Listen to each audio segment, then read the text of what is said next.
Hey there, welcome back to my garden. My name is Lacey and I'm gardening in Zone 8B, Western Oregon. And this evening we have some very simple projects to accomplish. Just simply planting up a few things into containers that caught my eye after we did the little cleanup job that we did around my garden shed. So I had pointed out to you guys a few of the containers I had next to my door, two that had sedum in them. And when I was showing them to you, I thought, why do I even have these little sedum in these containers? They're so underwhelming. They're not loving their life. They really would rather be out in the garden, I think, somewhere. And so I definitely wanted to change those out. And then as we moved a boxwood away into another spot, I thought I needed to replace that boxwood. So I think if I just turn you guys around, show you what I'm talking about, you'll understand where I'm coming from. And then we will get the plantings done and we'll see how much of an impact they make. Okay, so here's one of the little sedums. I just don't know. I think I must have had this in the landscape somewhere. I'm not really sure. It's very underwhelming. It's sweet, simple, but definitely could be replaced. And then the other one is over here on this side. Also very underwhelming, not loving its life in a container. Definitely could just simply transplant this guy and the other out into the landscape and they would be much happier. But I do think that it's sweet to have sedum in these containers because sedum usually are pretty good in containers because they just don't need to be watered very often. And I like having these little smaller elements next to the bigger containers right outside my garden shed. So if you didn't see that video where we worked around the garden shed, this is the space that we are in. This is my sweet little shed that my husband helped build out of what used to be my boys' sandbox, and I love it. So it's fun to have little plantings around it in containers.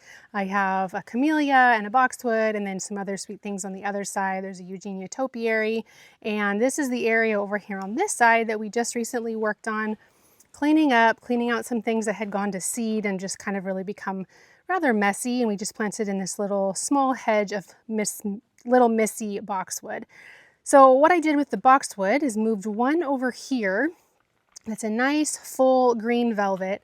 And I transplanted this one over here. So obviously you can see the same container.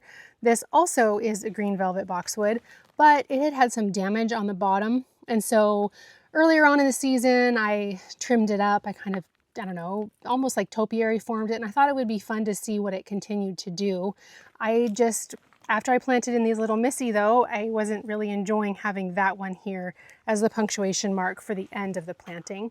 So moved this one over here, which I really like. I think it looks great. But I decided I really would prefer to have another full one here in this spot. So I will definitely find a fun spot for this one to be out in the landscape. I think it would be better in the landscape somewhere. And just in this spot, I wanted something more full with the evergreen interest in this container, because then it will also mimic a little better what's on the other side. They will look much more similar and have a much higher impact if they match a lot better. So here are the two little sedums that we're going to replace those kind of scant looking ones with. This one is a tricolored sedum. They both have the trailing habit. They're just kind of low growers. They're really nice in the landscape because they just kind of spread out, but they also are nice in containers because they spill over the edges. So this will go in one and this will go in the other. And unfortunately, I don't know the name of this one, but it struck me with its interesting foliage, with its interesting habit, how even as it drapes out, you can see the growth habit of the stems. I just thought it was really striking, and I thought it would be a really nice one to add to the little collection out there outside of the doors. So these ones, we're just gonna simply grab this one and trade out the plant that's in there. Grab this one and trade out the plant that's in there.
right, easy peasy. You guys saw how I went ahead and used the containers, the nursery cans that they came in to create a well in the planter as I was filling them in with soil. I especially like to do that with plants like sedum where the stems are really pretty fragile and they're really easy to break. And of course, it's easy to propagate them. So if you break them off, it's not the worst thing. You can just plop it into the soil, press it down into the soil, and it'll actually start a new plant pretty easily.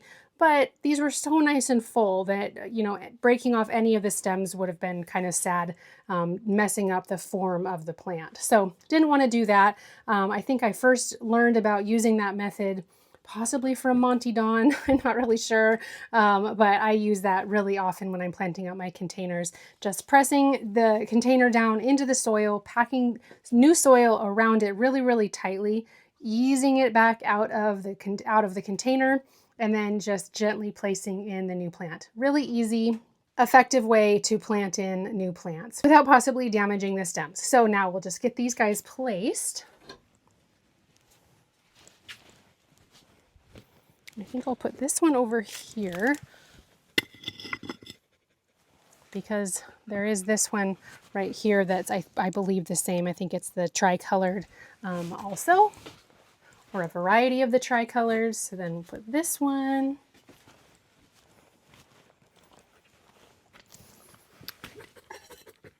Here by Toby.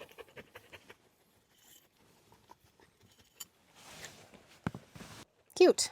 Much more high impact when you actually can see the plant in the container. So now we're just going to get this guy in really quick into that container over there.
Okay, the boxwood is planted into the container and I think it looks a ton better. Did it need to happen? Probably not, but it looks, I think, a ton better. It just, this area is really full, and just to have something that was kind of more architecturally pruned just didn't didn't work for me, and I just think it looks a lot better with the one that's just right across the way on the pathway. So glad to have those ones done. And as you saw, I tried to do the fancy one, the fancily pruned one, in just a spare container you can see in there on my table, but totally did not fit. And I didn't want to cut off too many of the roots in that one in anticipation of planting into the ground. I just thought it would be cute for it to hang out in that container until I found a spot to put it in the landscape. But, same with these sedum. Did it need to happen? Probably not, but I like them. I think it looks cute. Sedums are an inexpensive way to fill a container because these were only like $4, I think it was, for each of them. And I just think that they look sweet. They make me happy. And that is what gardening is pretty much all about. So yeah, like I said, pretty simple projects today. Got those both wrapped up, and I'm glad to have them done so that when the rain comes, they can just continue to water them, and they can get nice and established in their little containers and just be sweet little elements around the garden. So thank you guys for hanging out with me while I did this little project. Hope you enjoyed it, and we will see you in the next video. Bye.